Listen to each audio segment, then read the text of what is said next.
부모도 없는 게 어디서 감히 대기업 사모님 자리를 꿈꿔. 다시는 우리 아들 앞에 나타나지 마. 상견례 자리에서 예비 시어머니가 제 머리에 와인을 부었습니다. 사람들 앞에서 하얀 원피스가 피처럼 붉게 물들었죠. 그날 저는 결심했습니다. 그리고 다음 날 아침 그 집안은 완전히 무너졌습니다. 지금 그 이야기를 시작하겠습니다. 사연 시작 전에 구독과 좋아요 눌러주시고 어디서 듣고 계신지 댓글 남겨주시면 그곳으로 행운이 가득 전달되기를 기도하겠습니다. 폭풍 전 야처럼 고요한 고급 한정식 집의 복도에는 긴장감이 감돌았습니다. 은은한 가야금 소리가 흐르고 있었지만 그 선율조차 날카로운 칼날처럼 지윤의 심장을 파고드는 것 같았습니다. 지윤은 정갈하게 차려입은 하얀 원피스의 끝자락을 만지작거리며 심호흡을 내뱉었습니다. 오늘은 그녀의 인생에서 가장 중요한 날이자 3년 동안 만났던 선우와의 결실을 맺는 상견례 날이었습니다. 하지만 지윤의 눈앞에 앉은 예비 시어머니 김혜란 여사의 표정은 처음부터 심상치 않았습니다. 예, 지윤아, 너 오늘 입고 온 그 옷 말이다. 어디 아울렛에서 떨이로 파는 거 주워 입고 온 거니? 우리 아들 수준에 맞게 좀 갖춰 입고 오지 그랬어. 보는 내가 다 창피해서 원. 김 여사는 코끝을 찡긋거리며 불쾌한 기색을 숨기지 않은 채 지윤을 위아래로 훑어보며 말했습니다. 어머니, 무슨 말씀을 그렇게 하세요? 예쁘기만 한데 지윤이가 오늘 얼마나 신경 쓰고 나왔는데요. 이거 지윤이가 월급 아껴서 제일 좋은 걸로 산 거래요. 선우는 옆에서 지윤의 손을 슬쩍 잡으며 어머니의 눈치를 살피며 말했습니다. 월급? 호호, 그 쥐꼬리만 한 중소기업 대리 월급으로 사봤자 얼마나 대단한 걸 샀겠니? 당신도 좀 뭐라고 한마디 해봐요. 이 결혼 처음부터 내가 반대한다고 했잖아요. 김 여사는 옆에 앉은 남편 박 사장의 옆구리를 찔러대며 날카로운 목소리로 쏘아붙이며 말했습니다. 에헴, 일단 앉읍시다. 귀한 음식 다 식겠소. 지훈 양도 너무 개의치 말게나. 집사람이 워낙 완벽을 기하는 성격이라 그래. 박 사장은 헛기침을 크게 내뱉으며 안경을 고쳐 쓰고는 지훈의 눈을 피하며 어색하게 웃으며 말했습니다. 박 사장은 한강테크의 대표였지만 실질적인 집안의 권력은 김 여사에게 있었습니다. 김 여사는 지훈이 부모님도 없이 혼자 나왔다는 사실이 못마땅한 듯 식사가 나오기도 전부터 삿대질을 섞어가며 독서를 내뱉기 시작했습니다. 그녀의 머릿속에는 이미 지훈은 가난하고 배경 없는 고아라는 낙인이 깊게 찍혀 있었습니다. 김 여사가 고용한 뒷조사 업체가 가져온 잘못된 정보 때문이었습니다. 내가 말이다. 사람 보는 눈은 귀신 같거든. 너처럼 여우같이 생겨서 우리 아들 홀린 애들 한두 명 본 줄 아니? 너 솔직히 말해봐라. 우리 한강 테크 재산 보고 접근한 거지? 부모도 없는 게 어디서 감히 대기업 사모님 자리를 꿈꿔? 김 여사는 젓가락을 탁 내려놓으며 식탁을 울릴 정도로 큰 소리를 내며 말했습니다. 어머니, 저는 선우 씨를 사랑해서 결혼하고 싶은 거지 재산을 보고 온 게 아닙니다. 그리고 부모님이 계시지 않는 건 제 잘못이 아니잖아요. 오늘 부득이한 사정으로 저만 나오게 된 점은 미리 말씀드렸고 거듭 사과드렸는데 지우는 두 손을 꽉 맞잡은 채 목소리를 떨며 하지만 눈빛만은 잃지 않으려 애쓰며 말했습니다. 사과? 사과로 될 일이면 내가 여기까지 오지도 않았어. 네 그 뻔뻔한 입술을 확 비틀어버리고 싶네. 당신은 왜 가만히 있어? 우리 귀한 아들이 이런 근본도 없고 말대답 따박따박하는 애랑 엮이는데 잠이 와요? 김 여사는 이제 남편에게까지 화살을 돌리며 소리를 지르며 말했습니다. 어머니 혜란의 폭언이 지훈의 가슴을 난도질하는 동안 선우는 그저 테이블 밑으로 지훈의 손을 살짝 쥐었다 놓기를 반복했습니다. 그 가느다란 온기조차 김 여사의 호통 한 번에 힘없이 풀려버리는 것을 보며 지훈은 이 남자가 결코 자신을 지켜줄 성벽이 되지 못할 것임을 직감하며 씁쓸하게 고개를 떨구었습니다. 아니 나야 뭐. 당신 뜻이 정 그렇다면 하지만 지훈 양도 참한 구석이 있지 않소? 일단 밥부터 먹고. 박 사장은 지훈의 눈빛이 예사롭지 않음을 느끼면서도 아내의 서슬퍼런 기세에 눌려 꼬리를 내리며 중얼거리며 말했습니다. 지훈은 이 자리가 더 이상 희망이 없음을 직감했습니다. 그녀가 숨기고 있던 성운 그룹의 외딸이라는 정체를 밝힐까 고민도 했지만 선우가 보여주는 무기력한 모습에 실망감이 먼저 밀려왔습니다. 선우는 어머니의 발언이 도를 넘고 있음에도 그저 지훈의 손만 잡고 있을 뿐 단 한마디의 제대로 된 방어도 하지 못하고 있었습니다. 어머니, 제가 부족한 점은 채워나가겠습니다. 하지만 제 가족과 제 인격을 이렇게 모욕하시는 건 견디기 힘듭니다. 예의를 지켜주셨으면 좋겠어요. 지훈은 참다 못해 자리에서 반쯤 일어나 김 여사를 똑바로 응시하며 단호하게 말했습니다. 뭐, 예의? 내가 지금 나한테 훈수 두는 거니? 오냐, 예의가 뭔지 내가 똑똑히 보여주마. 마침 와인이 아주 잘 익었구나. 김 여사는 눈동자를 번득이며 테이블 위에 놓인 선우가 준비한 레드 와인병을 거칠게 낚아채며 섬뜩하게 웃으며 말했습니다. 그 순간 김 여사는 망설임 없이 와인잔에 가득 담긴 붉은 액체를 지훈의 얼굴을 향해 끼얹었습니다. 순식간에 일어난 일이었습니다. 지훈의 하얀 원피스는 피를 흘리듯 붉게 물들었고 차가운 와인이 이마를 타고 눈 속으로 흘러들어갔습니다. 식당 안의 모든 공기가 멈춘 듯한 정적이 흘렀습니다. 이게 내가 너한테 주는 마지막 잡이다. 이 와인 한 잔 값도 내 월급보다 비쌀 테니 얼굴로라도 잘 맛보고 꺼져라. 다시는 우리 아들 앞에 나타나지 마. 김 여사는 빈 잔을 바닥에 내동댕이 치며 파편이 튀는 것을 즐기듯 비웃으며 말했습니다.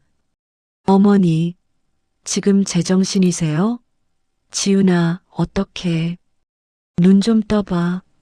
선우는 그제야 자리에서 벌떡 일어나 휴지를 뭉텅이로 뽑아 지훈의 얼굴을 닦아주려 허둥대며 말했습니다. 선우는 엉망이 된 지훈을 닦아주면서도 김 여사가 그 손 놓지 못해 라고 소리치자마자 쥐고 있던 티슈 뭉치를 떨어뜨리고 말았습니다. 사랑한다는 맹세보다 어머니의 권위가 더 무서웠던 그는 결국 지훈을 홀로 내버려 둔 채 고개를 숙이고 죄인처럼 앉아 있었습니다. 지훈은 그런 선우를 차갑게 식어버린 눈과 마음으로 쳐다봤습니다. 붉은 와인이 눈가에 맺혀 눈물처럼 흘러내렸지만 지훈은 울지 않았습니다. 그녀의 눈에는 이제 슬픔이 아닌 거대한 폭풍을 품은 차가운 분노만이 소용돌이치고 있었습니다. 그녀는 젖은 머리카락을 천천히 뒤로 넘기며 김 여사와 박 사장을 번갈아 보았습니다. 박 사장님, 그리고 김 여사님. 오늘 이 모욕 절대 잊지 않겠습니다. 당신들이 그토록 자랑스러워하는 한강테크라는 성이 얼마나 모래성 같은지 내일 아침이면 알게 되실 거예요. 지우는 얼굴에 묻은 와인을 닦지도 않은 채 마치 여왕이 신하를 내려다보듯 오만한 미소를 지으며 말했습니다. 아이고, 저 미친 기집애 좀 봐. 모래성? 아, 우리가 누군 줄 알고. 까불어? 우리 내일 한국에서 제일 잘 나가는 대기업이랑 계약 도장 찍는 날이야. 너 같은 건 평생 구경도 못할 돈벼락 맞는 날이라고. 김 여사는 나가는 지훈의 등 뒤에 대고 삿대질을 하며 목청 높여 소리치며 말했습니다. 지훈아, 지훈아 가지 마. 내가 사과할게. 선우가 뒤를 쫓아 나오려 했지만 김 여사는 아들의 팔을 꽉 붙잡으며 가로막았습니다. 어딜 가?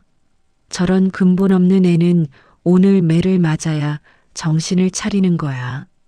넌 엄마 덕분에 똥물 튈 뻔한 거 내가 구해준 거야, 박선우. 정신 차려. 나중에 엄마한테 고맙다고 절하는 날이 올 거라고. 김 여사는 아들을 자리에 앉히며 승전고를 울리듯 가방을 챙기며 말했습니다. 식당 밖으로 나온 지우는 비가 내리는 거리 한복판에 섰습니다. 붉은 와인이 빗물에 씻겨 내려가며 바닥을 물들였습니다. 그녀는 차에 올라타자마자 떨리는 손으로 전화기를 들었습니다. 연결된 곳은 다름 아닌 성운 그룹 회장실이었습니다. 아버지, 저예요, 지훈이요. 저 지금 와인을 맞았어요. 아니요, 마신 게 아니라 얼굴에 맞았습니다. 한강테크, 그 사람들, 내일 아버지 회사랑 계약한다고 좋아하더라고요. 내일 아침 해가 뜨기 전에 그 사람들의 세상을 무너뜨려 주세요. 한 점의 먼지도 남지 않게. 지우는 차창 밖으로 보이는 한정식집 간판을 증오스럽게 노려보며 낮게 깔린 목소리로 복수를 명령하며 말했습니다. 수화기 너머로 들려오는 강 회장의 목소리는 분노로 인해 지진이 난 듯 떨리고 있었습니다. 금지옥 옆 키운 외동딸이 그런 수모를 당했다는 사실에 대한민국 유통의 거물은 사자처럼 포효했습니다. 지우는 전화를 끊고 백미러에 비친 자신의 붉은 얼굴을 보았습니다. 그것은 모욕의 증거가 아니라 내일 시작될 전쟁의 서막이었습니다. 상견례장에서 오물을 뒤집어 쓴 채 돌아온 지우는 집으로 향하지 않았습니다. 그녀는 성운 그룹 본사 최상층에 위치한 아버지 강 회장의 집무실로 향했습니다. 엘리베이터가 올라가는 동안 거울에 비친 자신의 모습은 처참했습니다. 정갈하게 빗었던 머리카락은 떡이 져달라붙었고 하얀 원피스에는 김 여사가 끼얹은 핏빛 와인이 딱딱하게 굳어 마치 거대한 흉터처럼 남았습니다. 지우는 그 붉은 얼룩을 손가락으로 천천히 훑으며 3년 전 비 오는 날 선우를 처음 만났던 순간을 떠올렸습니다. 지훈 씨, 비 맞으면 감기 걸려요. 여기 내 우산 써요. 난 괜찮으니까. 지우는 그때의 선우가 보여준 다정한 미소가 얼마나 위선적인 껍데기였는지 깨닫고는 허탈한 미소를 지었습니다. 사랑이 한순간에 증오로 변하는 순간은 와인이 얼굴을 적시는 그 찰나의 시간보다 짧았습니다. 3년이라는 세월을 바쳐 사랑했던 남자가 자신의 어머니가 폭력을 행사하는 순간 고작 휴지 뭉치나 들고 허둥대던 모습이 뇌리를 스쳤습니다. 엘리베이터 문이 열리고 지우는 꼿꼿한 자세로 강 회장의 방으로 걸어 들어갔습니다. 엘리트 경호원들이 허리를 90도로 숙여 인사했지만 지우는 대답도 없이 복도를 가로질렀습니다. 강 회장은 창밖을 보며 차를 마시다 딸의 모습을 보고 찻잔을 바닥에 내동댕이 치며 포효하듯 말했습니다. 이게 도대체 무슨 꼴이냐? 내 딸 얼굴이 왜 이래? 감히 누가 내 금쪽 같은 딸한테 이런 짓을 한 거냐? 어떤 놈들이냐? 강 회장은 분노로 인해 온몸을 부들부들 떨며 젖은 딸의 얼굴을 감싸쥐고 절규하듯 말했습니다. 아버지, 저 괜찮아요.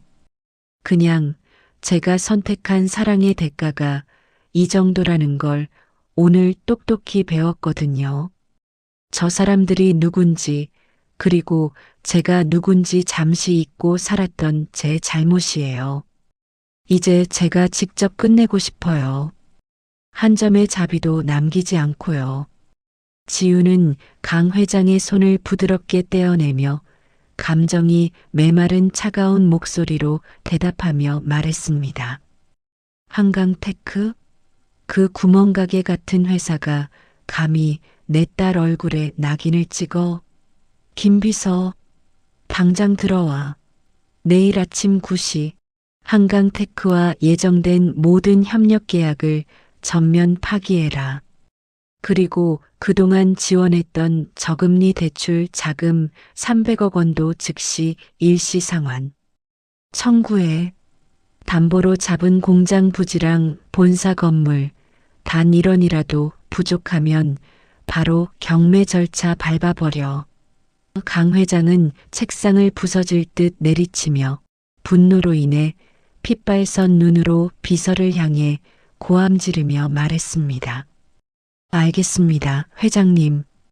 이미 법무팀과 재무팀에 비상대기 명령 내려두었습니다. 한강테크 박 사장 댁에는 미리 연락을 취해 경고를 줄까요?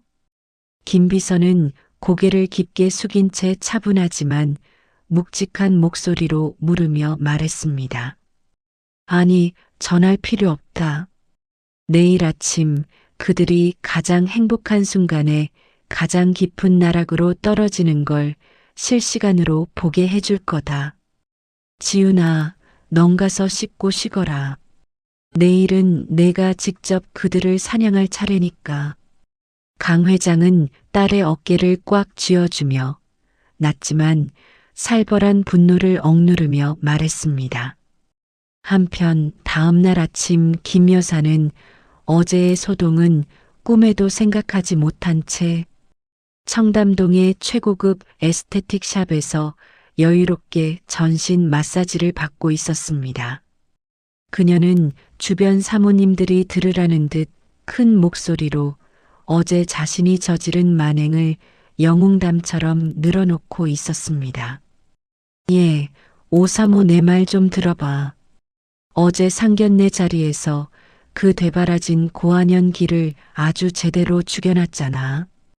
어디서 감히 우리 귀한 아들 선우를 넘봐? 내가 와인을 얼굴에 확 부어버렸더니 아주 쥐 죽은 듯이 가만히 있더라고. 호호, 그 꼴을 당신들도 봤어야 하는데 속이 다 후련하더라니까. 김 여사는 얼굴에 금박 팩을 붙인 채 낄낄대며 자신의 천박한 갑질을 고상한 교육인 양 포장하며 말했습니다. 어머, 김 여사님 역시 대단해. 근데 그 애가 정말 그렇게 돈만 보고 접근한 거래요? 요즘은 하도 무서운 세상이라 뒷조사도 조심해야 한다던데 혹시나 뒷배라도 있으면 어떡해요? 옆자리 사모님이 과일을 입에 넣으며 호기심 어린 눈으로 되물으며 말했습니다. 걱정 마. 내가 300만 원이나 주고 흥신소 써서 싹 다 털었어. 부모도 없고 경기도 어디 보육원에서 자란 불쌍한 애라니까. 그런 애들은 처음부터 발밑에 둬야 나중에 시어머니 무서운 줄 알지. 아우, 속이 다 시원하다. 이제 우리 선우 앞길 막을 장애물은 다 치운 거야. 수준 안 맞는 애랑 어떻게 만난 건지 우리 아들은 너무 착해서 탈이라니까. 김 여사는 마사지사의 손길을 즐기며 승리감에 도취하여 소리내어 크게 웃으며 말했습니다. 그 시각 한강 테크의 박 사장은 인생 최고의 날을 맞이할 준비로 분주했습니다. 오늘은 성운그룹과 500억 규모의 부품 독점 공급 계약을 체결하는 역사적인 날이었기 때문입니다. 그는 평소 아껴두었던 최고급 이탈리아제 슈트를 꺼내 입고 거울 앞에서 거드름을 피웠습니다. 여보, 나 다녀오겠소. 오늘 계약만 끝나면 우리 한강테크도 이제 코스피 상장 준비 들어가는 거야. 당신 내일부터는 국산차 타지 말고 독일제 최고급으로 한 대 뽑아줄 테니 백화점에서 기다리고 있어. 내 카드 한도도 팍팍 늘려놨으니까. 박 사장은 기세등등하게 악어가죽 가방을 챙기며 성공을 확신하는 오만한 미소를 지으며 아내를 향해 말했습니다. 당연하죠. 우리 아들 선우 장가 보낼 때 청담동에 100평짜리 빌라 하나 해줘야 하니까 꼭 성사시켜요. 그 고아년 떼어내니까 집안에 서광이 비치네. 내 안목이 틀린 적 없다니까요. 김 여사는 남편의 넥타이를 반듯하게 고쳐 매주며 이미 대기업 안주인이 된 듯 거만한 표정으로 말했습니다.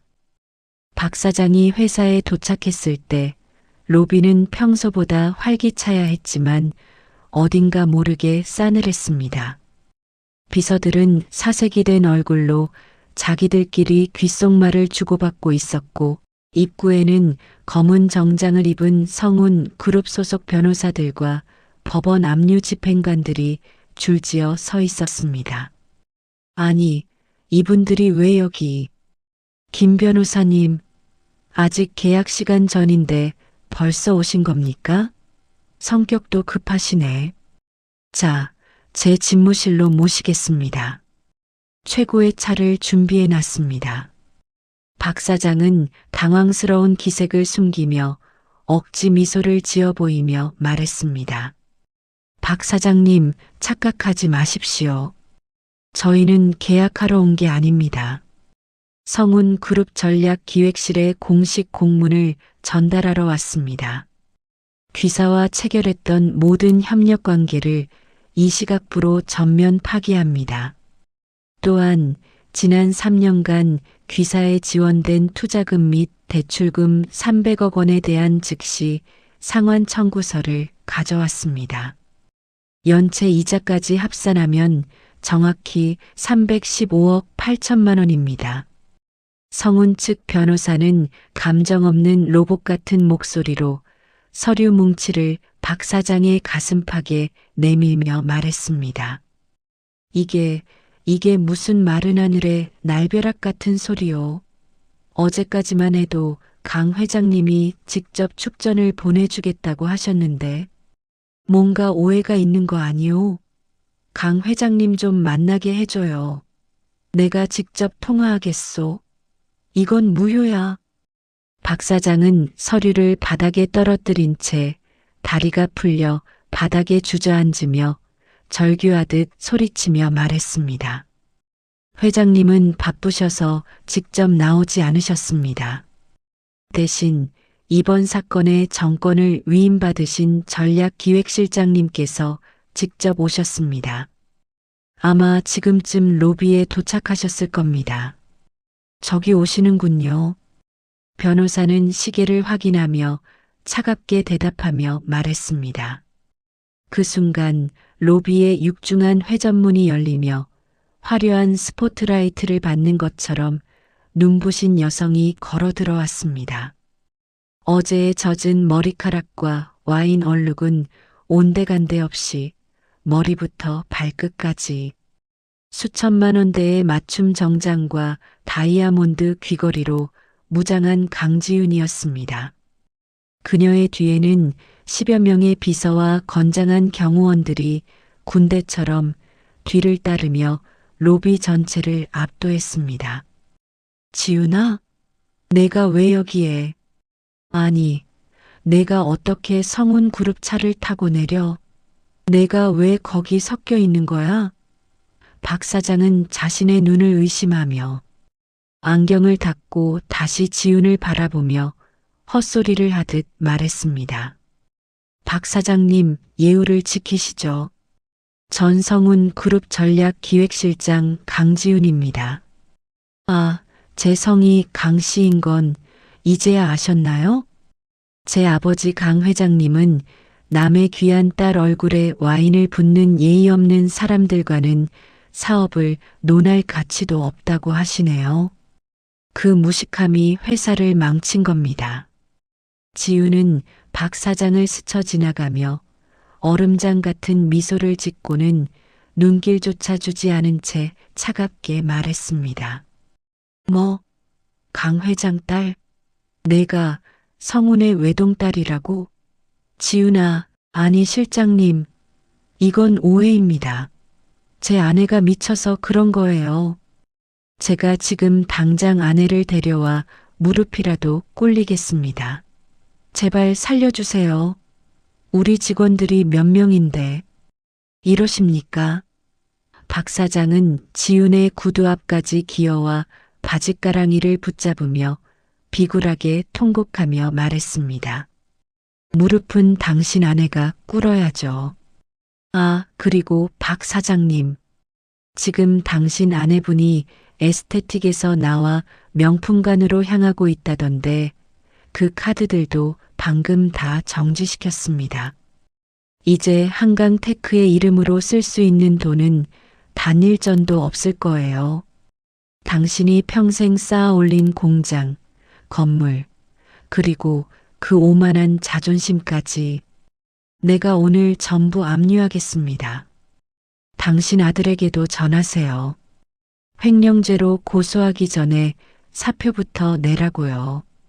지우는 박 사장의 손을 경멸스럽게 뿌리치며 사냥을 마친 여왕처럼 당당하게 엘리베이터로 향하며 말했습니다. 박 사장은 로비 한복판에서 넋이 나간 채 지훈의 뒷모습을 바라보았습니다. 그때 그의 주머니에서 요란하게 전화가 울렸습니다. 백화점에 도착한 김 여사였습니다. 여보, 이게 어떻게 된 거야? 백화점인데 내 카드가 다 정지됐대. 직원들이 나를 이상한 사람 취급하며 쳐다보잖아. 빨리 어떻게 좀 해봐. 창피해서 죽을 것 같아. 김 여사의 비명 섞인 목소리가 고요한 로비에 울려 퍼졌습니다. 당신이 어제 무슨 짓을 했는지 알아? 그 애가 성운 그룹 외동딸이었어. 우리 이제 망했다고. 다 당신 그 주둥이 때문에. 박 사장은 수화기에 대고 울분에 찬 욕설을 내뱉으며 바닥을 치며 오열하며 말했습니다.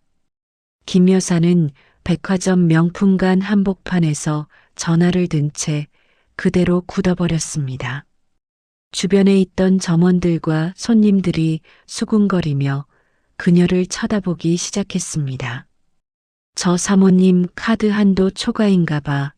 어머, 망했나 봐 하는 소리가 귀를 파고들었습니다. 김 여사는 들고 있던 명품 가방을 바닥에 떨어뜨린 채 어제 지훈이 느꼈을 모욕감보다 수천 배는 더한 수치심에 얼굴이 시뻘겋게 달아오른 채 부들부들 떨며 서 있었습니다. 백화점 명품관 한복판, 김 여사는 마치 석상처럼 굳어버렸습니다.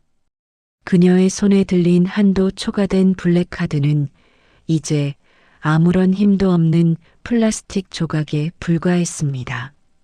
주변 점원들의 노골적인 시선과 손님들의 수군거림이 송곳처럼 김 여사의 온몸을 찔러댔습니다. 평소 김 여사가 올 때마다 레드카펫을 깔 듯 버선발로 뛰어나오던 매장 매니저조차 이제는 싸늘하게 식은 눈빛으로 다가와 카드를 손가락 끝으로 집어 돌려주며 말했습니다. 사모님, 죄송하지만 본사 지침상 결제가 거절된 고객님께는 상품을 인도해 드릴 수 없습니다. 뒤에 다른 귀빈분들도 기다리고 계셔서요. 일단 이쪽으로 좀 비켜주시겠어요? 영업에 방해가 되어서 말이죠. 매니저는 경멸 섞인 눈빛을 숨기지 않은 채 김 여사를 구석으로 밀어내듯 어깨를 툭 치며 차갑게 말했습니다. 너 지금 나한테 비키라고 했니? 내가 누군지 몰라. 나 한강 테크 사모님. 김혜란이야. 내 남편이 성운그룹이랑 어떤 사이인데 감히 나를 이런 취급해. 당장 지점장 불러와. 너 오늘부로 모가지야. 김 여사는 얼굴이 터질 듯 시뻘겋게 달아오른 채 바닥에 떨어진 가방을 챙길 생각도 못하고 악을 쓰며 소리를 지르며 말했습니다. 사모님, 아니 김혜란 씨. 저희도 뉴스 보고 압니다. 한강테크, 오늘 아침부로 성운에서 손 뗐다면서요? 법정 관리 들어간다던데 무슨 사장님 타령이세요? 추태 부리지 말고 곱게 나가시죠. 경찰 부르기 전에. 매니저는 콧방귀를 뀌며 동료들과 눈짓을 주고받으며 비웃음 섞인 목소리로 말했습니다. 그때 김 여사의 휴대폰이 미친 듯이 울렸습니다. 남편 박 사장이었습니다. 전화를 받자마자 수화기 너머로 찢어지는 듯한 비명과 둔탁한 소음이 섞인 고함이 들려왔습니다. 여보, 지금 백화점이 문제야? 당장 집으로 가. 성운에서 보낸 용역들이 대문 따고 들어와서 딱지 붙이고 난리가 났다고. 우리 망했어. 당신이 어제 그 기집애한테 와인 부은 게 강 회장 귀에 들어갔단 말이야. 다 당신 그 주둥이 때문이라고. 박 사장은 넋이 나간 채 울부짖으며 수화기 너머로 물건이 깨지는 소리가 들리도록 크게 소리치며 말했습니다. 김 여사는 핸드폰을 떨어뜨릴 뻔하며 백화점을 뛰쳐나갔습니다. 평소 타던 최고급 세단은 기사가 이미 키를 반납하고 사라진 뒤였습니다. 그녀는 태어나서 처음으로 길거리에서 택시를 잡기 위해 손을 흔들었습니다. 하지만 지갑 안의 모든 카드가 정지된 상태였습니다. 그녀는 택시기사에게 사정사정하며 비참하게 울먹이며 말했습니다. 기사님, 제가 지금 지갑을 안 가져와서 그런데 평창동 집까지만 가면 돈 드릴게요. 제발 좀 태워주세요.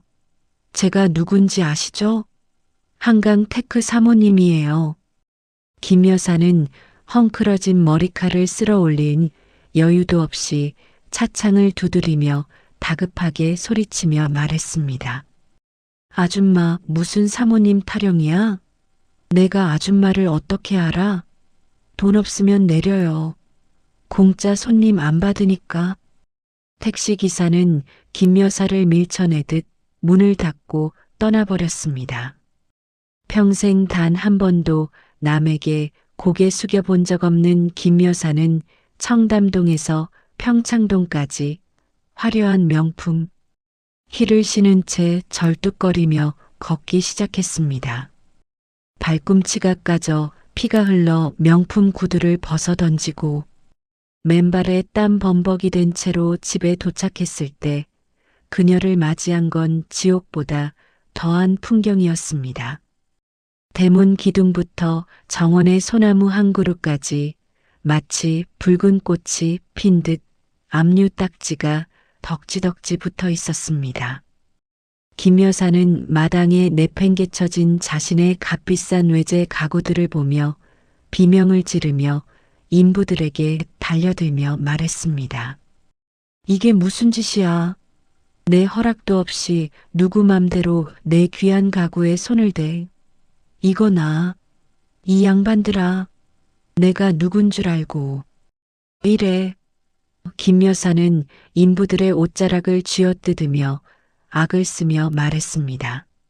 사모님, 이러셔봤자 본인만 추해집니다. 법원 집행 명령이에요. 이미 이 집은 성운그룹 소유로 경매 절차 밟기 전 소유권 이전 끝났습니다. 자, 여기 퇴거 명령서 받으시고 조용히 몸만 나가시죠. 집행관은 김 여사의 손을 가차없이 뿌리치며 말했습니다. 그때 저택 마당 한가운데 놓인 붉은 딱지가 붙은 소파에 지훈이 우아하게 앉아 있었습니다. 그녀는 마당에 어지럽게 널린 김 여사의 보석함과 옷가지들을 구두 끝으로 툭툭 건드리며 가소롭다는 듯 비웃으며 말했습니다. 집까지 오시는데 고생 많으셨네요. 김 여사님. 평소엔 걷지도 않으시던 분이 여기까지 오느라 발이 엉망이 되셨네. 어때요? 남의 피눈물로 세운 회사 돈으로 누리던 이 호사스러운 공간이 하루아침에 남의 소유가 된 기분이요? 당신이 무시하던 그 고아 기집년이 주인으로 앉아있는 이 소파가 이제는 가시방석 같으신가요? 지우는 다리를 우아하게 꼬고 김 여사를 쏘아보며 말했습니다. 김 여사는 기어와 지훈의 구두 위에 얼굴을 비비며 콧물 눈물을 쏟아내며 비굴하게 사죄하며 말했습니다.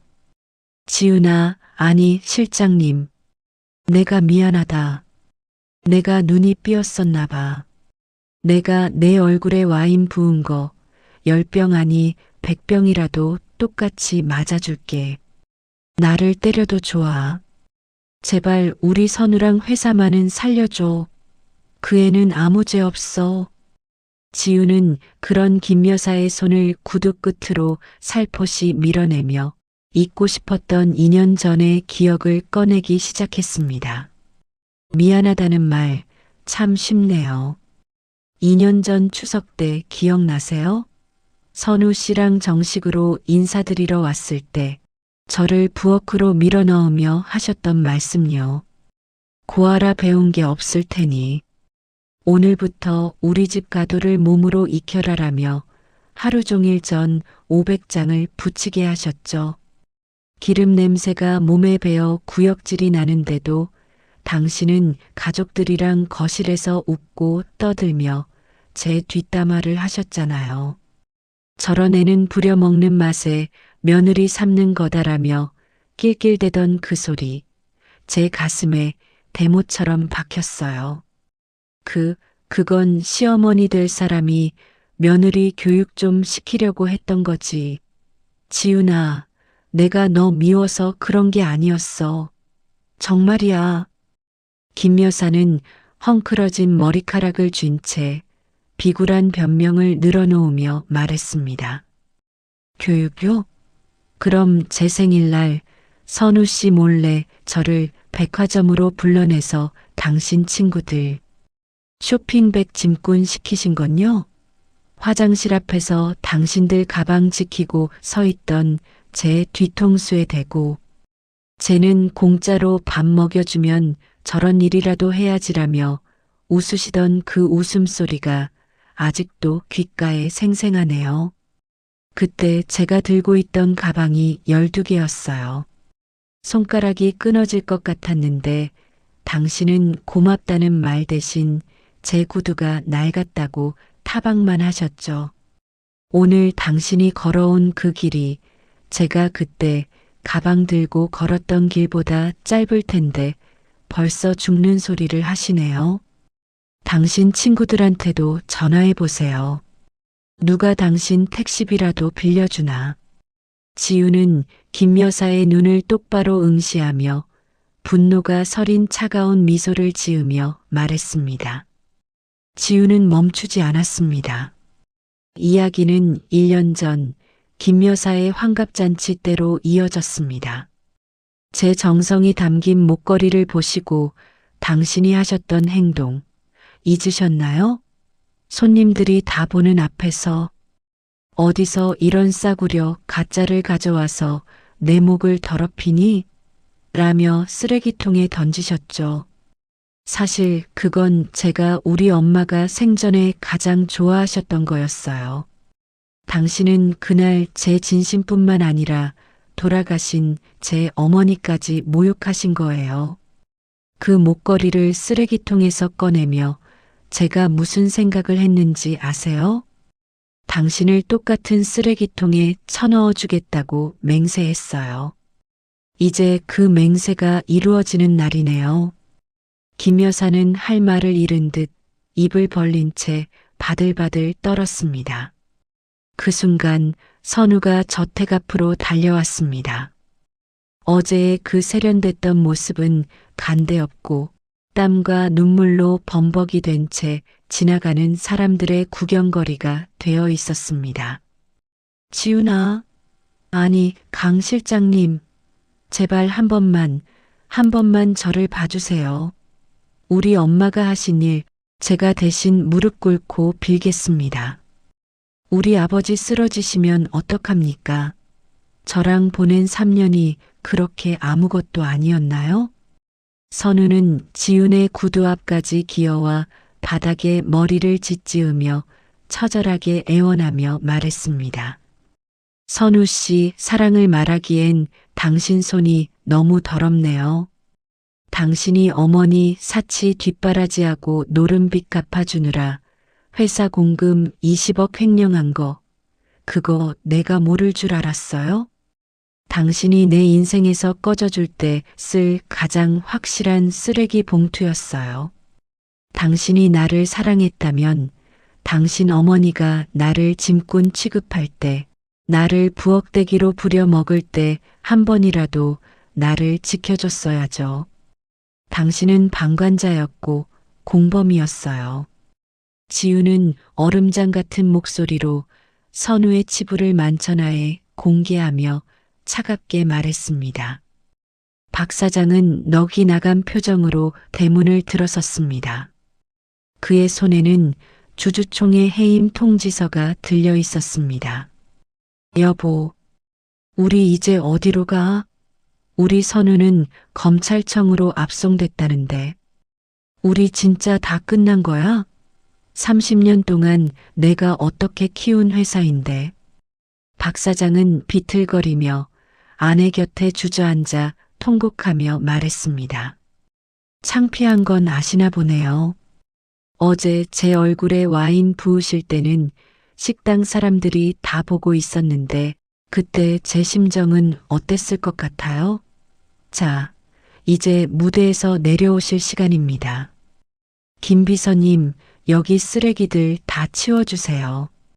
이 집은 내일부터 성운 재단 장학금 센터로 개조할 거니까요. 당신들의 사치와 허영으로 가득 찼던 이 공간이 이제는 가난하지만 정직하게 꿈을 키우는 아이들의 보금자리가 될 겁니다. 당신들은 이제 그 아이들이 쓰던 낡은 빌라 방 하나도 얻기 힘들겠지만요. 지우는 경호원들에게 눈짓을 보내 김 여사와 박 사장을 대문 밖으로 끌어내게 하며 말했습니다. 끌려나가는 김 여사는 길바닥에 내팽개쳐졌습니다. 그녀는 자신의 무너진 인생을 증명하듯 길바닥에 흩어진 붉은 압류, 딱지들을 보며 미친 듯이 웃다 울다를 반복했습니다. 지나가는 행인들이 혀를 차며 수군거리는 소리가 그녀의 귓가를 울렸습니다. 지우는 멀어지는 그들의 뒷모습을 보며 2년 동안 가슴속에 맺혔던 응어리가 조금씩 씻겨 내려가는 것을 느꼈습니다. 아버지, 보고 계세요? 이제 시작이에요. 저들이 가장 소중하게 생각하는 것들을 하나씩 다 뺏어올게요. 엄마를 비웃었던 저 입술들이 후회로 뒤덮일 때까지 전 멈추지 않을 거예요. 지우는 차에 올라타 창밖으로 보이는 무너진 저택을 향해 나직하게 을조리며 말했습니다. 평창동 저택에서 쫓겨나 다 허물어져 가는 달동네. 단칸방으로 밀려난 김 여사는 곰팡이 냄새가 코를 찌르는 눅눅한 장판 위에 대자로 뻗어 있었습니다. 천장에는 누수 자국이 기괴한 무늬를 그리며 그녀를 내려다보고 있었고 벽 너머로는 옆방 사람들의 저속한 말싸움 소리가 고스란히 들려왔습니다. 어제까지만 해도 실크 벽지와 은은한 클래식 음악 속에서 눈을 떴던 그녀에게 이 현실은 차라리 죽음보다 가혹한 형벌이었습니다. 아니야, 이건 꿈이야. 내가 왜 이런 곳에 있어야 해? 그 고아 기집애 강지훈 그년만 아니었어도. 김 여사는 손톱이 빠지도록 방바닥을 긁으며 악에 받친 목소리로 중얼거리며 말했습니다. 그녀는 며칠째 씻지도 못해 떡이 진 머리카락을 쥐어뜯다가 바닥에 흩어진 지훈의 뒷조사 서류를 다시 집어들었습니다. 거기에는 지훈이 개명 전 보육원에서 강혜수라는 이름으로 불렸다는 기록이 선명하게 적혀 있었습니다. 김 여사는 그 이름을 뚫어지게 쳐다보다가 비릿한 광기가 서린 미소를 지었습니다. 그래. 보육원 출신 고아년이 성운 그룹 회장님을 홀려서 입양된 게 분명해.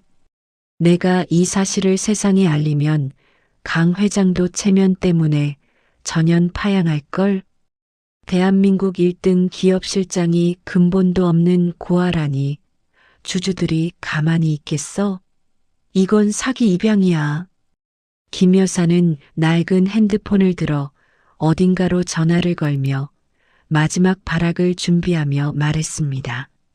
그 시각 지훈은 성운 그룹 본사 집무실에서 창밖의 노을을 내려다보며 20년 전의 기억을 떠올리고 있었습니다.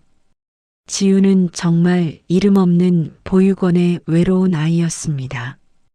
부모의 얼굴조차 기억나지 않는 그녀에게 세상은 차가운 콘크리트 벽과 같았습니다. 그런 그녀의 인생을 바꾼 건 20년 전 보육원에 봉사활동을 왔던 강 회장과의 기적 같은 만남이었습니다. 당시 강 회장은 사고로 아내와 외동딸을 한나란시에 잃고 삶의 의지를 상실한 채 그림자처럼 살아가고 있었습니다. 얘야, 넌 왜 다른 친구들이랑 놀지 않고 여기서 혼자 책을 읽고 있느냐? 밖은 햇살이 아주 좋은데 말이다. 강 회장이 보육원 도서실 구석에 앉아있던 지훈에게 다가와 인자하게 물으며 말했습니다. 안녕하세요. 저는 강혜수예요. 노는 것보다 공부하는 게 더 좋아요. 그래야 나중에 저처럼 외로운 아이들을 지켜줄 수 있는 힘을 가질 수 있거든요. 책 속에는 제가 가보지 못한 넓은 세상이 있어서 외롭지 않아요. 어린 지훈은 맑지만 단단한 눈망울로 강 회장을 바라보며 당차게 대답하며 말했습니다. 그날 강 회장은 지훈의 눈에서 죽은 딸의 모습이 아닌 세상을 향해 당당히 일어서려는 강인한 영혼을 보았습니다. 강 회장은 지훈을 수양딸로 삼았고 지훈은 그 기대에 부응하기 위해 피나는 노력을 했습니다. 고아라는 편견의 벽을 넘기 위해 잠을 줄여가며 공부했고 성운 그룹의 실무를 가장 낮은 곳에서부터 익혔습니다. 지훈에게 강 회장은 단순한 양아버지가 아니라 인생의 구원자였고 성운 그룹은 그녀가 목숨을 걸고 지켜야 할 평생의 숙제였습니다. 선우를 사랑했던 것도 그가 보여준 가식 없는 다정함이 지훈이 평생 갈구해온 평범한 가족의 식탁처럼 느껴졌기 때문이었습니다. 하지만 김 여사는 지훈의 이런 처절한 생존 본능을 여우 같은 여자의 치밀한 설계라고 확신했습니다. 지훈의 보육원 시절 남루한 사진과 입양 기록을 교묘하게 왜곡해 찌라시 업체와 황색 언론에 넘겼습니다. 성운그룹 외동딸이자 전략기획실장 강지윤, 알고 보니 회장. 홀린 고아 출신 여우. 성운그룹 후계 구도에 낀 가짜 딸, 경영권 찬탈. 음모. 라는 자극적인 헤드라인의 찌라시가 순식간에 재계 단톡방과 인터넷 커뮤니티에 독버섯처럼 퍼져나갔습니다. 실장님, 김혜란 씨가 결국 선을 넘었습니다. 실장님의 과거 입양 기록과 보육원 시절 사진을 악의적으로 편집해서 찌라시를 뿌렸습니다. 지금 성운그룹 홍보팀의 기자들의 문의가 빗발치고 있고 주주 게시판은 난리가 났습니다. 주가도 하락세로 돌아섰습니다. 김 비서가 긴박하게 서류를 내밀며 보고하며 말했습니다. 지우는 찌라시 내용을 한자 한자 확인하며 차가운 미소를 지었습니다.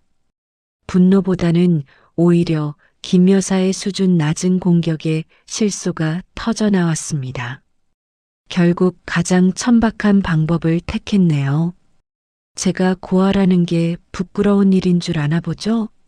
김 비서님, 김 여사가 기자들과 접촉해 뒷돈을 건네는 영상, 그리고 찌라시 업체에 제작비 송금한 내역, 전부 확보하셨죠?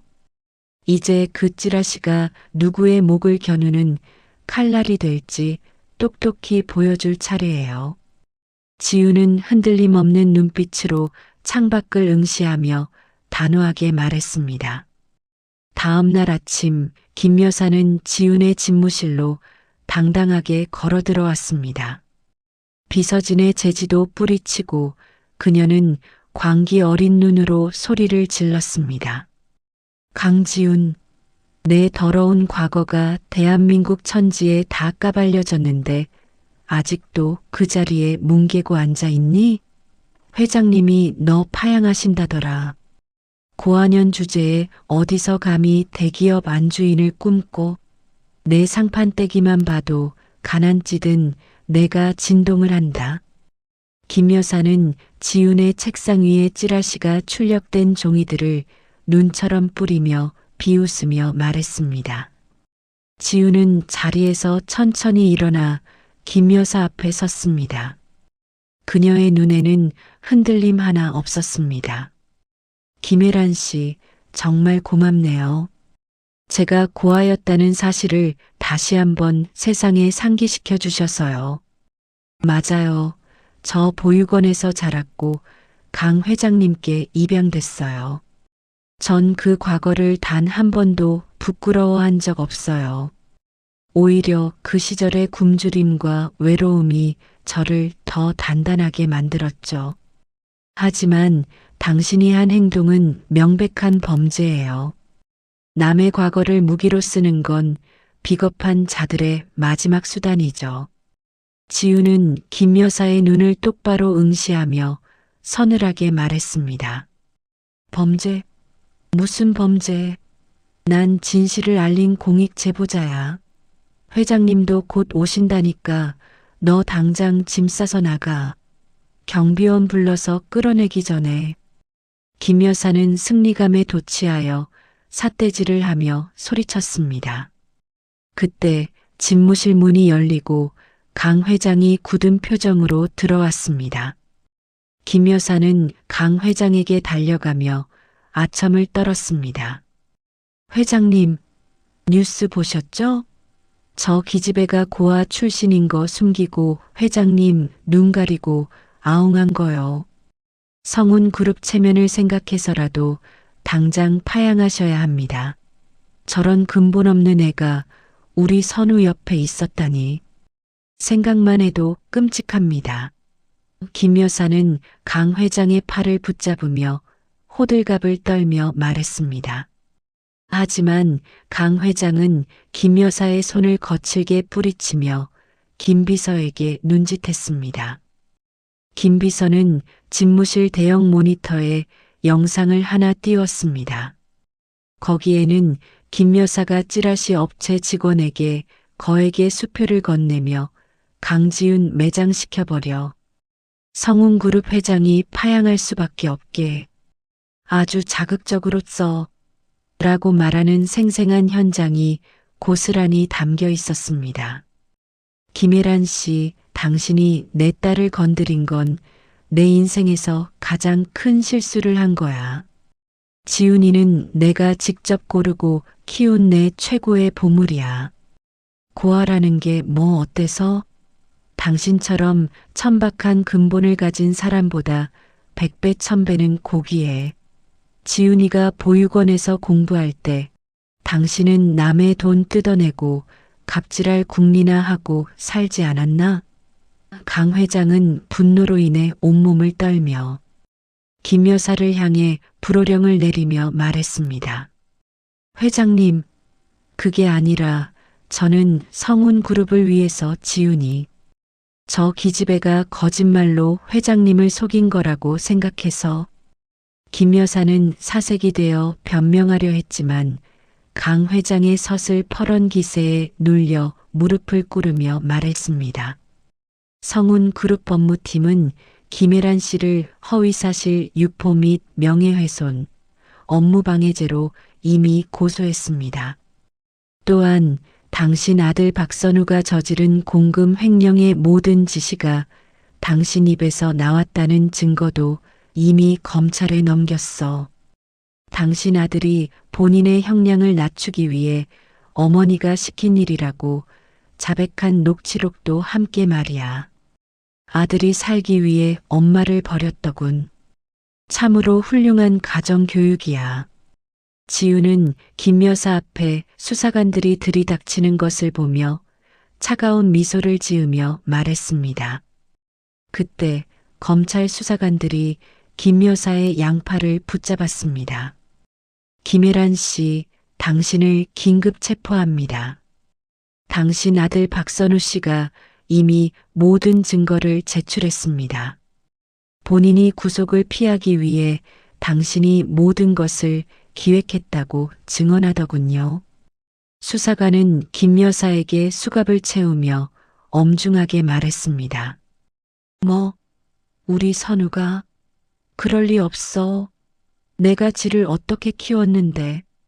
선우야, 선우야, 내가 나를 팔아? 김 여사는 수갑이 채워진 손을 흔들며 미친 듯이 발악하며 소리쳤습니다. 선우 씨는 당신을 사랑한 게 아니라 당신이 주는 돈을 사랑한 거예요.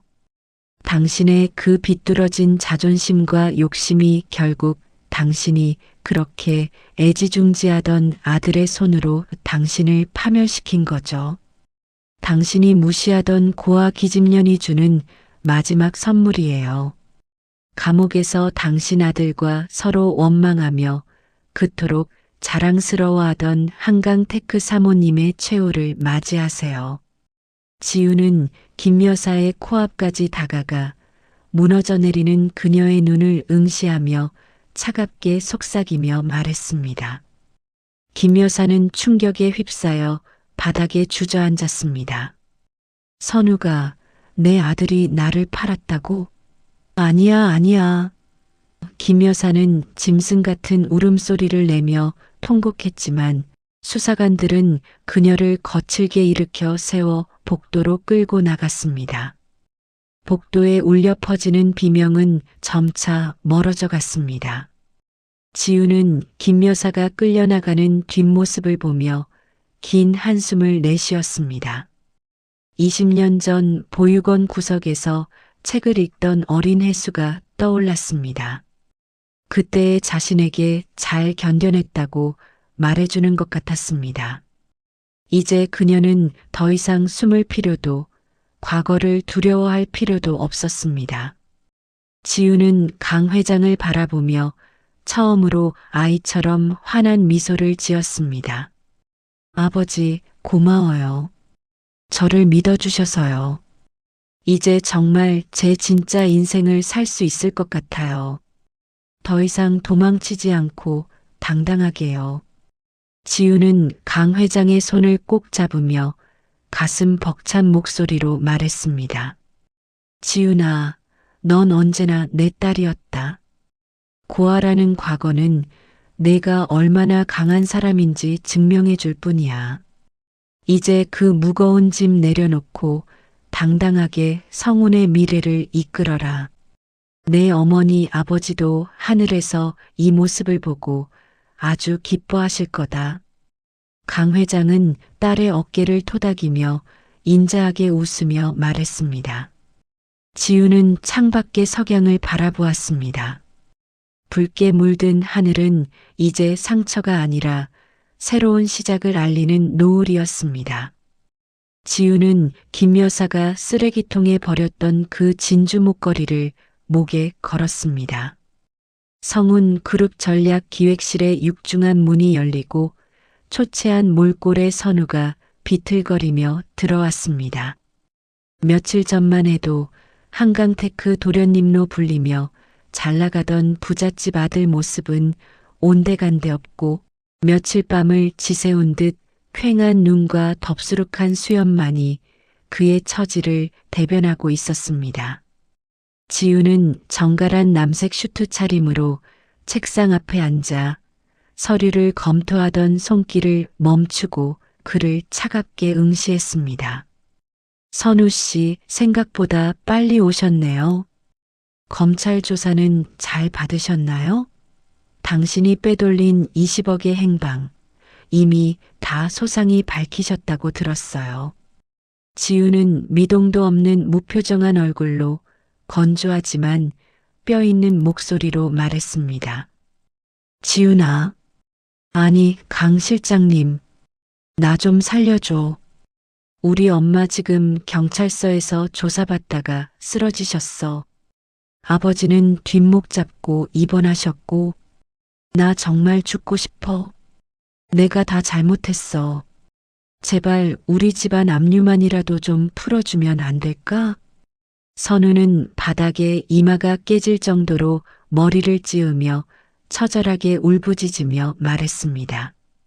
선우 씨, 당신은 지금 이 순간에도 당신 걱정뿐이네요. 내가 그날 얼굴에 와인을 맞고 모욕을 당할 때 당신은 내 손을 잡고 도망칠 용기조차 없었죠. 그저 당신 어머니 눈치 보며 휴지나 몇 장 뽑아주던 그 비겁한 손. 그 손으로 지금 내 바짓가랑이를 붙잡는 건가요? 지우는 감정이 메마른 차가운 목소리로 선우의 비겁함을 송곳처럼 찌르며 말했습니다. 그땐 나도 너무 당황해서 그랬어. 우리 엄마 성격 알잖아. 내가 대들면 회사 자금 다 끊어버리겠다고 협박하는데 내가 어떻게 해? 나도 피해자야, 지우나. 선우는 억울하다는 듯 가슴을 치며 끝까지 남 탓을 하며 비굴하게 변명하며 말했습니다. 피해자요? 아니요. 당신은 공범이에요. 당신 어머니가 내 생일날 나를 백화점으로 불러내 짐꾼 노릇시켰을 때 당신은 친구들이랑 골프 치고 있었죠? 나중에 내가 힘들다고 말했을 때 당신이 뭐라고 했는지 기억나요? 우리 엄마 원래 저러시니까 내가 좀 참아줘. 나중에 다 보상받을 거잖아라고 했죠. 당신은 나를 사랑한 게 아니라 당신 어머니의 비위를 맞추기 위한 값싼 소모품으로 나를 방치한 거예요. 지우는 책상 위에 놓인 사직서를 선우의 앞에 던지며 서늘하게 말했습니다. 지우는 자리에서 일어나 선우의 앞에 다가가 허리를 숙였습니다. 선우 씨, 당신에 대한 고소는 하지 않을게요. 감옥은 당신에게 너무 편안한 안식처가 될 것 같아서요. 당신 어머니가 저지른 횡령과 사기, 찌라시 유포죄. 그거 당신이 평생 옆에서 지켜보며 수습하며 사세요. 돈 한 푼 없이, 명예도 없이, 오직 비난과 멸시 속에서요. 지훈아, 제발. 차라리 나를 감옥에 보내줘. 이 빚더미를 나 혼자 어떻게 감당해. 우리 엄마 정신 나갔단 말이야. 나보고. 어떡하라고. 선우는 지훈의 구두를 붙잡고 오열했지만 지훈은 차갑게 그 손을 뿌리치며 말했습니다. 용서가 아니라 방치예요.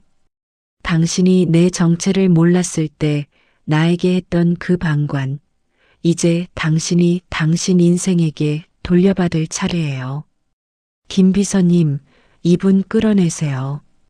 다시는 성운 그룹 근처에 발도 못 붙이게. 지우는 단호한 명령을 내리고 뒤도 돌아보지 않고 집무실을 나갔습니다. 한 달 뒤 서울 외곽의 낡은 시장통 빌라 단지.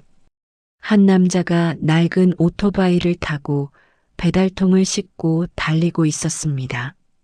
한때 고급 세단 뒷좌석에서 거드름을 피우던 선우였습니다. 배달 한 건당 몇 천 원을 벌기 위해 그는 신호를 위반하며 위험한 질주를 반복하고 있었습니다. 아저씨, 배달이 왜 이렇게 늦어? 다 식었잖아. 이거 환불해줘요. 손님의 타박에 선우는 헬멧을 벗고 연신 고개를 숙였습니다. 죄송합니다. 정말 죄송합니다. 길을 좀 헤매서요. 제발 이번 한 번만 봐주세요. 저 오늘 이거 취소되면 일당 다 날아가요. 선우는 비굴하게 웃으며 손님의 눈치를 살피며 빌며 말했습니다. 일을 마치고 돌아온 좁은 단칸방에는 김 여사가 멍한 눈으로 텔레비전을 보고 있었습니다. 그녀의 화려했던 보석들은 다 어디로 갔는지 목에는 싸구려 시장통 스카프 하나만 감겨 있었습니다. 김 여사는 아들을 보자마자 밥상을 엎으며 소리를 질렀습니다. 아, 강혜수 그년 어디 갔어? 걔 데려와. 내 와인 가져오라고. 내가 누군지 알아? 한강 테크 사모님이야. 너 왜 이런 구린내 나는 옷 입고 있어? 당장 정장으로 갈아입어. 김 여사는 치매 기운으로 아들도 못 알아본 채 악을 쓰며 소리쳤습니다. 엄마, 제발 그만 좀 해. 지훈이 이제 성운 그룹 회장 됐어. 우리랑은 다른 세상 사람이라고. 우리 이렇게 된 거 다 엄마 때문인 거 몰라? 선우는 바닥에 떨어진 밥알을 주워 먹으며 허탈한 눈물을 흘리며 말했습니다. 뭐? 지훈이가 회장? 말도 안 돼. 그 고아년이 어떻게 해. 내가 가서 빌어. 가서 발가락이라도 할그라고. 그래야 내가 평창동 집으로 돌아갈 거 아냐. 김 여사는 아들의 뺨을 후려치며 미친 듯이 웃다 울다를 반복했고 선우는 뺨을 감싸쥐며 벽에 머리를 기대고 멍하니 천장을 바라보았습니다. 그 시각 지우는 성운 그룹 대강당에서 수많은 언론사와 임직원들 앞에 섰습니다. 그녀의 목에는 김 여사가 쓰레기통에 쳐넣었던 이제는 세상. 그 무엇보다 찬란하게 빛나는 진주 목걸이가 걸려 있었습니다. 안녕하십니까? 성운 그룹의 새로운 회장 강지훈입니다. 저는 보육원 출신입니다. 그 사실이 누군가에게는 조롱의 대상이었고 저에게는 씻을 수 없는 상처였습니다. 하지만 오늘 저는 그 상처를 딛고 당당히 이 자리에 섰습니다. 사람을 배경으로 판단하고 짓밟는 시대는 이제 끝났습니다. 성우는 이제 가장 낮은 곳의 목소리에 귀 기울이는 기업이 될 것입니다. 지우는 떨림 없는 강인한 목소리로 전 국민을 향해 새로운 시대의 서막을 알리며 말했습니다. 강당을 가득 채운 박수갈채 속에서 강 회장은 흐뭇한 눈물로 딸을 바라보았습니다. 지훈아, 정말 고생 많았다. 이제 넌 정말 성운의 진정한 빛이다. 강 회장은 딸의 손을 꼭 쥐며 인자하게 웃으며 말했습니다. 기자회견을 마치고 지우는 홀로 어머니의 묘소를 찾았습니다. 이제 그곳은 초라한 무덤이 아니라 지훈이 직접 가꾼 꽃들이 만발한 정원이 되어 있었습니다. 지훈은 묘비 앞에 진주 목걸이를 내려놓았습니다. 엄마, 나를 고아라고 무시하고 비웃던 사람들, 이제 다 자기들이 지은 죄만큼 비참하게 살고 있어. 이제 엄마 딸 강혜수가 아니라 성운의 당당한 강지훈으로 살게. 하늘에서 지켜봐줘. 지훈은 묘비의 얼굴을 묻고 30년의 한을 씻어내는 마지막 눈물을 흘리며 말했습니다. 멀리서 비치는 석양은 지훈의 얼굴을 따뜻하게 감쌌습니다. 흙수저 고아 소녀가 일궈낸 완벽한 반란. 죄 지은 자는 반드시 벌을 받고 진심을 다한 자는 반드시 보상받는다는 이치를 지훈은 자신의 인생으로 증명했습니다. 지훈은 묘소를 내려오며 당당히 앞을 향해 걸어갔습니다. 이제 그녀의 앞날에는 와인의 붉은 낙인이 아니라 진주의 영롱한 빛만이 가득할 것입니다. 가장 축복받아야 할 상견례 자리에서 예비 시어머니에게 와인 세례를 받으며 고아라는 모욕을 당했던 지훈 씨. 하지만 그녀는 무너지지 않았습니다. 오히려 그 붉은 와인 자국을 딛고 일어나 자신을 멸시했던 이들의 오만함을 실력과 당당함으로 무너뜨렸습니다. 우리 인생도 가끔은 뜻하지 않은 오해와 무시로 인해 지훈 씨처럼 차가운 와인을 맞은 듯 마음이 붉게 물들 때가 있습니다.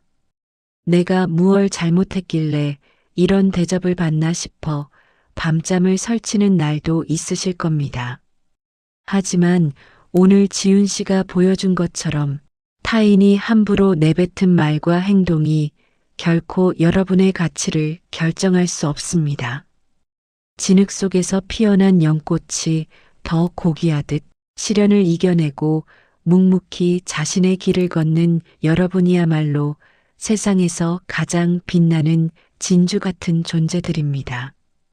남을 짓밟고 올라선 성벽은 결국 모래성처럼 허무하게 무너지기 마련입니다. 반면 진심과 정직으로 쌓아 올린 인생은 그 어떤 풍파에도 흔들리지 않는 법이지요. 지금 당장 누군가 여러분을 알아주지 않는다고 해서 낙심하지 마세요. 인과응보라는 말처럼 선한 마음으로 씨를 뿌린 이들에게는 반드시 따뜻한 봄날의 결실이 찾아올 것입니다. 지훈 씨가 어머니의 유품인 진주 목걸이를 다시 목에 걸고 당당히 미소 지었던 것처럼 여러분의 가슴 속에도 늘 자부심이라는 보석이 빛나길 소망합니다. 고단한 하루를 버텨내신 여러분의 모든 순간을 진심으로 응원합니다. 오늘도 긴 시간 저희 채널과 함께 해주시고 지훈 씨의 사연에 함께 분노하고 기뻐해 주셔서 진심으로 감사합니다. 여러분의 따뜻한 댓글과 격려는 저희가 더 좋은 이야기를 만드는데 큰 힘이 됩니다. 오늘 밤은 모든 근심 내려놓으시고 편안하고 포근한 잠자리 되시길 바랍니다. 시청해 주셔서 감사합니다.